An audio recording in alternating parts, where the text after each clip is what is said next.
നടിയെ ആക്രമിച്ച കേസിൽ കോടതി കുറ്റവിമുക്തനാക്കിയതിന് പിന്നാലെ ശബരിമലയിൽ ദർശനം നടത്തി നടൻ ദിലീപ്. അമ്മയ്ക്ക് വയ്യാത്തതിനാണ് ശബരിമലയിൽ ദർശനത്തിന് വന്നതെന്നും അദ്ദേഹം പറഞ്ഞു. അമ്മ 3 തവണ വീണു. ആരെയും തിരിച്ചറിയാൻ സാധിക്കാത്ത അവസ്ഥയിലാണ്. പരിപാലിക്കുന്നതിനെ ഒരാളെ ഏൽപ്പിച്ചിട്ടുണ്ട്. അമ്മയ്ക്ക് വേണ്ടി പൂജാ സമയത്ത് പ്രത്യേകം പ്രാർത്ഥിക്കാനായി തന്ത്രി മഹേഷ് കണ്ഠര് മോഹനോട് അഭ്യർത്ഥിച്ചിട്ടുണ്ട് എന്നും ദിലീപ് പ്രതികരിച്ചു. അതേസമയം കോടതി കുറ്റവിമുക്തനാക്കിയിട്ടും തന്നെ മാധ്യമങ്ങൾ ഉപദ്രവിക്കുകയാണെന്ന് നടൻ ദിലീപ് പറഞ്ഞു. അവർ പുറത്തുവിടുന്ന അസത്യങ്ങൾ ആണെന്നും അല്പമെങ്കിലും തന്നോട് നീതി കാണിക്കണമെന്നും ദിലീപ് ആവശ്യപ്പെട്ടു. അമ്മയുടെ ആരോഗ്യാവസ്ഥ മോശമാണെന്നും അമ്മയ്ക്കുള്ള വഴിപാടാണ് താൻ ശബരിമലയിൽ എത്തിയെന്നും അദ്ദേഹം പറഞ്ഞു.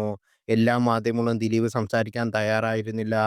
തന്നെ എല്ലാവരും ചേർന്ന് ഉപദ്രവിക്കുകയാണ്, അസത്യങ്ങൾ പ്രചരിപ്പിക്കുകയാണ്. താനൊരു അയ്യപ്പ ഭക്തനാണെന്നും കഴിഞ്ഞ വർഷം ദർശനത്തിനായി എത്തിയപ്പോൾ വിവാദമുണ്ടായി. അതിനാൽ ഇത്തവണ വഴിപാട് ബുക്ക് ചെയ്താണ് വന്നതെന്നും അദ്ദേഹം വ്യക്തമാക്കി. ഗോപാലകൃഷ്ണൻ ഉത്രാടം എന്ന നാളിലാണ് ദിലീപ് ഉച്ചപൂജയ്ക്ക് ടിക്കറ്റ് എടുത്തത്. പൊൻകുന്നത്ത് നിന്നും ഒപ്പമുള്ളവർക്കൊപ്പം കെട്ടുമുറുക്കിയാണ് നടൻ എത്തിയത്. രാവിലെ 8:30യോടെ പമ്പയിലെത്തി. പമ്പയിൽ നിന്നും കാൽനടയായി മല കയറി സന്നിധാനത്തെത്തിയ ദിലീപ് മുടി ഇല്ലാത്തതിനാൽ സ്റ്റാഫ് ഗേറ്റ് വഴി സോപാനം വഴി ദർശനം നടത്തിയത്.